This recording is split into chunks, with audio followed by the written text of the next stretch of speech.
Hello everyone and welcome back to my channel. My name is Rhiannon and today I'm going to be talking about all of the books that I plan on reading in November. Now, I do just want to quickly mention that I am currently recovering from COVID-19 and this is the first video that I filmed in a long time, and so please just bear with me in case I sound a bit different or in case I don't have as much energy as usual. But I do have some reading plans for this month that I would like to talk to you guys about. Now, you will have seen from the thumbnail that this stack of books is on the smaller side in terms of the amount of books that I have, but don't be deceived because the amount of pages that I need to read is extremely high and I am very daunted by it. You will understand once I show you one of the books at least. So without further ado, let's dive on into the TBR so that you can see what I plan on reading in these next few weeks. Now, the first book I'm going to talk about today is the book that you guys have chosen to read for the A World of Words book club, which of course is a book club hosted by yours truly. I did start this one a few months ago over on an app called Fable, which is completely free to join. I will have the link to the book club page listed down below, so if you would like to check it out, I would highly recommend and I would also very much appreciate it. But it's a monthly book club and I do try and give us different types of books to read each month just so that there's a little bit of variety in there. And I wasn't actually sure what to do with November's pick because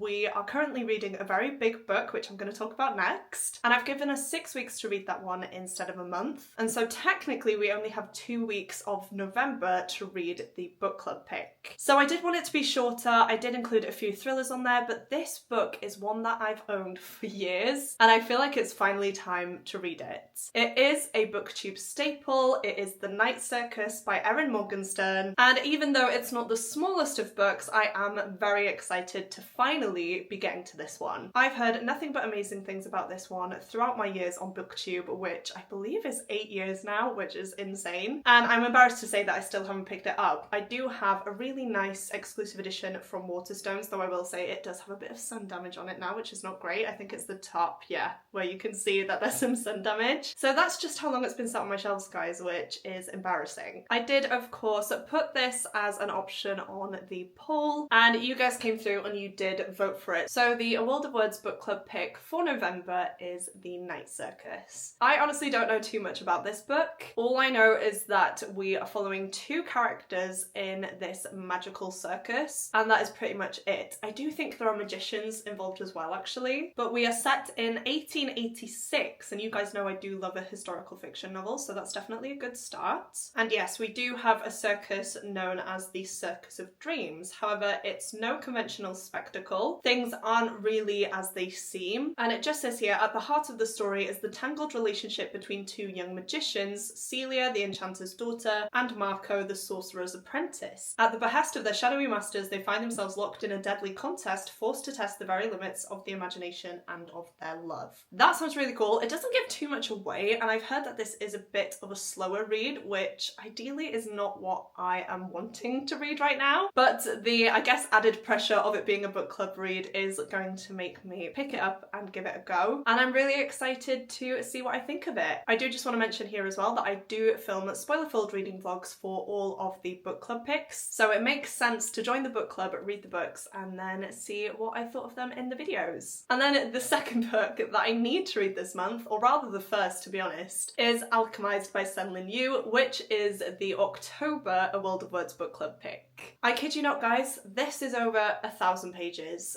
We are currently at the beginning of November, so I've had 4 weeks to read this one, and I've read 33 pages, which is awful. That means I only have about 2 weeks now to actually prioritize this one and get it read, and between you and me, I'm not sure if that's gonna happen. Obviously, being ill hasn't helped. The last thing I've been wanting to do is dive into a new book, but especially a complex and long book. I'm not sure if it's a dense one or what. I've heard amazing things about it, don't get me wrong, but the frame of mind that I've been in and my physical health being on the decline has just meant that I haven't really picked it up and prioritized it. From what I've gathered so far though, in this one we follow our main character Helena, and she is a prisoner of war. She was involved in some sort of rebellion rebellion against an oppressive ruler, and that rebellion has now been destroyed. She has been captured, but she has been kept in isolation this whole time until recently, where someone has discovered her. Now, Helena doesn't seem to have access to her memories, and there are some commanders here that want to know why that is, because if she was just some random person, then no one would have gone to the lengths that they have done to rid her of her memories, and so they do think that she's important to the rebel cause and they want to find out what she knows. And here it says, to uncover the memories buried deep within her mind, Helena is sent to the High Reeve, one of the most powerful and ruthless necromancers in this new world. Trapped on his crumbling estate, Helena's fight to protect her lost history and to preserve the last remaining shreds of her former self is just beginning. For her prison and her captor have secrets of their own. Secrets Helena must unearth, whatever the cost. Don't know if that warrants this book being as long as it does, but it is an interesting sounding synopsis. I have enjoyed what I've read so far, but I've obviously not made progress with it because I did think that I needed to be in a better headspace to read this, because I do think it's going to take some brain power on my part. So this is one that I do need to prioritise relatively soon. I was debating buying it on my Kindle because I have been finding reading books on my Kindle a lot easier recently. However, I do think it's still full price on there, which is why I haven't done that yet, so I do need to prioritise reading this one and seeing what I think of it. I will say as well, this is the Fairy Loot edition, which is why it may look a bit different. I'm not a massive lover of it, but maybe once I read the story I will understand what the relevance of the cover and the symbols is. But of course, I need to actually read it to find that out. The next book that I would like to read in November is A Time of Blood by John Gwynne, which is the second book in the Of Blood and Bone trilogy, which is the sequel to the Faithful and the Fallen series by this author. Now, in case you don't know, I am reading this as part of the Catch-Up Book Club, which is a book club hosted by Becca from Becca and the Books here on YouTube. It's all about reading adult high fantasy books that are completed series and do have an extended world. So as I said, this is the second book in that second set of books in John Gwynne's world, and it's the next book that I need to read in order to be caught up with the Catch-Up Book Club. Now, because it's a sequel, I can't really tell you too much about this set of books in particular, but in the first book of the Faithful and the Fallen series, which is Malice, we have a prophecy. That prophecy states that we are going to have a black sun and a bright star, and those are going to be two figures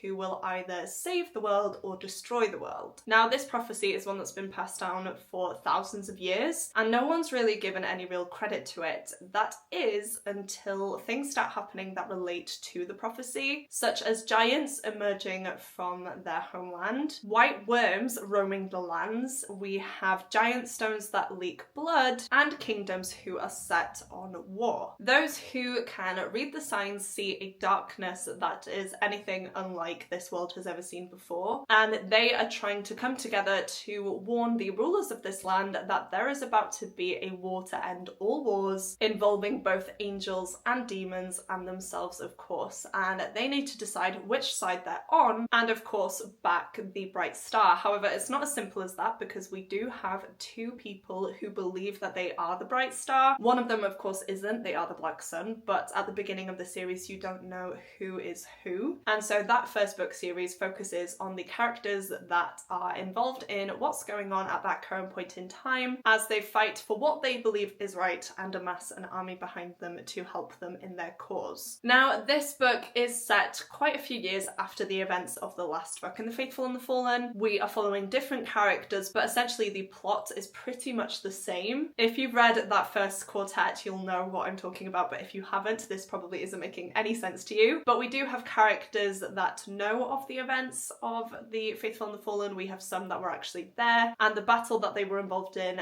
the fourth book is actually one that remains to this day, in a way. I'm gonna stop myself talking there because I feel like I've done a rubbish job of giving you a synopsis, but this is book 2 in the second set of books by John Gwynne. I have just finished the first one. I really enjoyed it, and I can't wait to dive into this one. This is definitely throwing a spanner in the works as well, because the live show for this is on the 16th of November, I believe, and I would like to get it read before then, of course, so that I can join the live show, share my thoughts, and hear other people's thoughts on this book. But as you've seen, I have alchemized, and I also have the Night Circus that I need to prioritize, so I'm not sure what's gonna happen there. Wish me luck either way, because I definitely have an ambitious TBR, but I do feel like I'm more drawn to this one at this current point in time, especially because because I am so familiar with the world and the characters. It's definitely not going to take as much brain power, so I am leaning more towards this one as of now. And then, as if that wasn't enough, I do actually have one more book that I would like to prioritise this month, and that one is Aurora Rising by Amy Kaufman and Jay Kristoff. This is the first book in the Aurora cycle, and I will say I have already read this one, albeit a few years ago. I never continued on with the second and third books, and these 3 books have been sat on my shelves ever since, and for some reason I haven't been prioritising them, but I've always wanted to, and so I did look on my library app and the audiobook for Aurora Rising was available, so I have now downloaded it. I am hoping that I am going to get to it this month, especially because it's an audiobook and it will be a break from the physical reads that I have, and I am somewhat familiar with this story because I have read it previously. Saying that, the synopsis will probably be just as bad as the one I've given you before, but if you couldn't tell, this is a sci-fi book, which is definitely not a genre that I tend to gravitate towards. And I'm just checking, but we are in the year 2380, and we have graduating cadets of the Aurora Academy, and they are about to be given assignments for their first mission. Now, all the cadets want to prove themselves, but none as much as Tyler Jones, who wants to curate the squad of his dreams to ensure that he is successful. But his own boneheaded heroism sees him stuck with the dregs nobody else in the academy would touch, and one day Tyler decides to rescue a girl called Aurora from space who has been trapped in a cryosleep for 2 centuries. It says here, Ori is a girl out of time and out of her depth, but she could be the catalyst that starts a war millions of years in the making, and Tyler's squad of losers, discipline cases and misfits might just be the last hope for the entire galaxy. Nobody panic. When I first read this, I really enjoyed the dynamic that this group had, but it's definitely a darker book, and by the end of this book I remember a few things happening that left our characters in a pretty bad situation. So I really do need to refresh myself. I am putting this on my TBR so that I can listen to it and then move on to the second and third books and hopefully finish out the trilogy by the end of the year. That may be ambitious of me, I'm not quite sure, but I always like to have an audiobook on the go, and this seemed the most logical, especially as I can get it for free through my library. So there we have it, guys. These are the 4 books that I would like to get to in November. I do have high hopes, but that might just be me being a little bit optimistic. The one that I'm most scared of is, of course, Alchemized, just because of the size of it. I feel like it's going to take a lot of time and brain power, and at the minute I'm not in the best place for that,